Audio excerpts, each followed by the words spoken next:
I'm sending to you, brothers and sisters, my greetings from Thailand. I wish so much I could be there with you these days during your gathering. I miss seeing you, and I was looking forward to it very much. But I have to tell you that after much consideration and thought and even prayer, that my health just was not up to it this time. I've been in and out of the hospital a lot, and I don't think that I can really make that long trip to the United States from northern Thailand. But I wanted to tell you how much I really respect the work that you're doing, whether it's in education or social service or interreligious dialogue. You're really making a contribution to the world in what needs to be done, the big issues of today. And I know that it must be hard for you to keep your enthusiasm and your commitment strong after the passing of Hoja Effendi. But I'm sure that what he would want is that you be strong and that you be creative and that you keep on growing and that you keep on working, because just as he was a blessing for all of us in this world, so is Hizmet as well. And so I send you my best greetings. I also send you a short paper that I wrote when I still felt that I could make it to your conference. So I wrote a paper, I sent it also. But I hope you keep me in your prayers, and I always do. You. Goodbye. This year has seen the passing of two spiritual giants who dedicated their lives to worshiping God and educating their fellow men in the knowledge of the divine will. They are Fethullah Gülen, who returned to his Lord on the 20th of October 2024, and Pope Francis, who, a few months later, passed from this world to eternal life on 21st April 2025. Each of these men, one a Muslim and the other a Christian, sought to give the world not only a living example of a life of faithful service, but also an authentic modern reconstruction of their respective Islamic and Christian traditions. While time restrictions and my own limitations prevent me from presenting a comprehensive synthesis of their thought and spiritual counsel, I would like to spend a short time looking more closely at what each have said on a topic of great relevance for the modern believer, that of spiritual poverty. It is significant that each of these men have made this topic the frequent subject of their written and verbal teachings, and it is interesting to note the striking similarities of their thought regarding poverty of the spirit. For Gülen, the person who is spiritually poor is someone who has dedicated himself or herself to God. Such persons are content with what they have. They are not constantly thirsting for new experiences or trying to accumulate human possessions. They accept with gratitude the worldly blessings of creation which they have received from the Creator, but remain indifferent to all worldly gifts.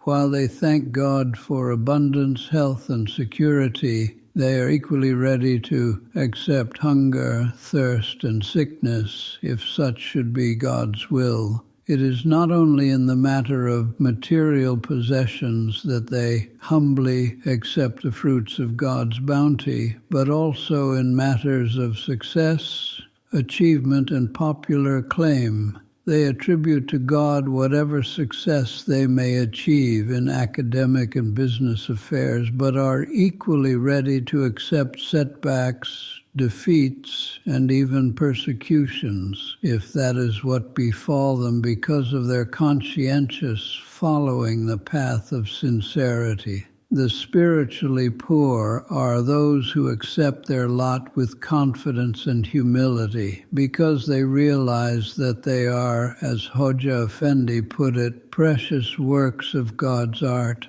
with all the divine gems inherent in their nature. For Gülen, spiritual poverty means emptying oneself of egoism, material attachments, and worldly pride, while consciously acknowledging one's human weakness and one's complete reliance on God. Everything comes from God and all things are done for God. Ultimately, all human endeavors return to the divine author. Spiritual poverty makes the believer aware of these truths and enables him to draw closer God, who is the source of human goodness. Hoja Effendi says, spiritual poverty is the door to divine love. Only those who realize their nothingness can be filled with God's light. When we turn to the writings of the late Pope Francis on spiritual poverty, we discover many of the same themes coming to the fore. Francis emphasizes that spiritual poverty is not merely material deprivation, but consists in recognizing one's dependence on God and rejecting the myth of self-sufficiency. For the Pope, spiritual poverty is based on an openness to God and others expressed as humility and esteem for the views and persons of others. He says, the poor in spirit are those who don't rely on themselves or material riches, but listen with respect and defer to others' decisions. He bases poverty of spirit on Jesus' teaching in the Sermon on the Mount. He calls Jesus' words, "Blessed are the poor in spirit, for God will govern their lives," a revolutionary paradigm that prioritizes divine grace over worldly wealth. For Pope Francis, spiritual poverty grows out of a desire to follow the poor and humble Jesus, and as such is a central theological tenet of Christian identity. According to Hoja Effendi, spiritual poverty is the basis for an active life of selfless service. When a believer recognizes his own utter dependence on God and his constant need for God's mercy, it makes him more compassionate toward the needs of others. This leads the believer to an active involvement in works of mercy, educational missions, and dialogue with believers of other faiths. Thus, the way of life to which Hoja Effendi calls people is properly called Hizmet, or service, that is, service to God and neighbor. Hoja Effendi contrasts spiritual poverty with material poverty. According to Gülen, spiritual poverty is a voluntary way of life, while material poverty is a social issue to be faced by concrete deeds of service and love. Spiritual poverty is connected with the practice of humility. Hoja Effendi warns against misunderstanding the Islamic virtue of fakir as mere asceticism.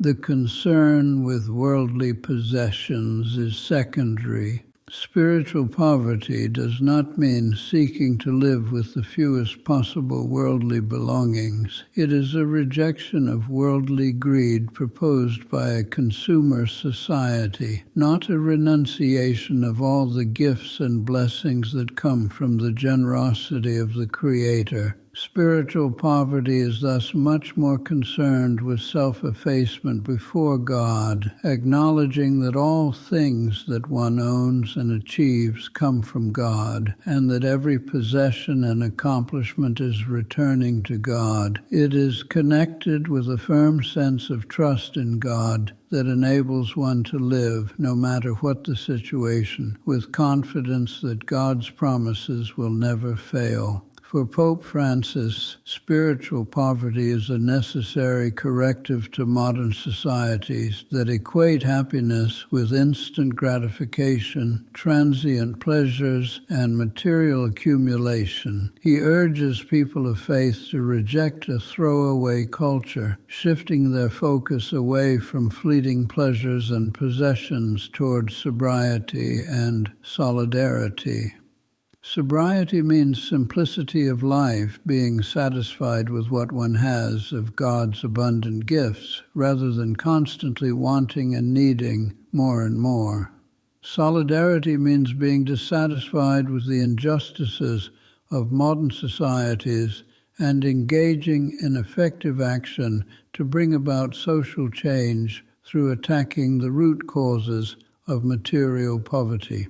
When I look at the long and grace-filled lives of Fethullah Gülen and Pope Francis, what impresses me the most is not their words so much as the degree to which they have personally lived their own teachings. When we look at the example given by these two spiritual titans, we do not find instances of greedy acquisitiveness, lavish living, or arrogant behavior, but rather we find persons who have been transformed by the very message they have delivered to others. We all know Hoja Effendi's simple wardrobe, his sparsely but comfortably furnished living quarters, the basic but healthy and tasteful meals of his personal life. He was a man who lived quite simply and showed himself as someone who was fully satisfied with what God had given him. Just as important is the equanimity with which Mr. Gülen has faced opposition, misunderstanding, and even persecution without rancor or violent reaction. He has offered us a living example of sabr, patient endurance in the face of adversity. Even in exile from his homeland, he continued the mission he was given without anger or despair. We all can learn much from Hoja Effendi's spiritual poverty.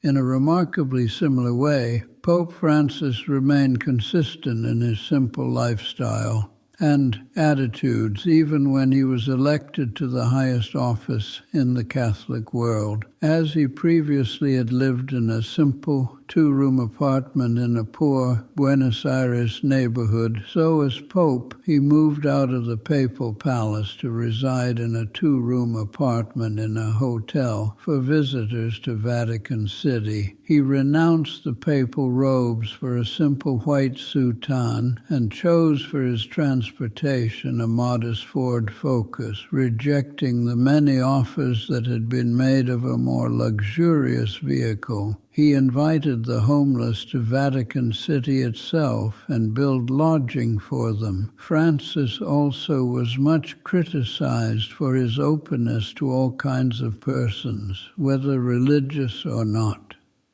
There were those who found his joint declaration of friendship with Grand Imam Ahmad al-Tayyib and their common commitment to work together for the care for creation to be inappropriate and perhaps even heretical. His concern for refugees and migrants was such that he encouraged every Catholic parish in Italy to accept one or more immigrants as warmly as they would accept Christ. Even in his final years, it was easy to see a man transformed by the Christian message he believed. We all have much to learn from the spiritual poverty taught and lived by these two men. They are a blessing of God for humanity, and they inspire us all to make our lives a blessing for others.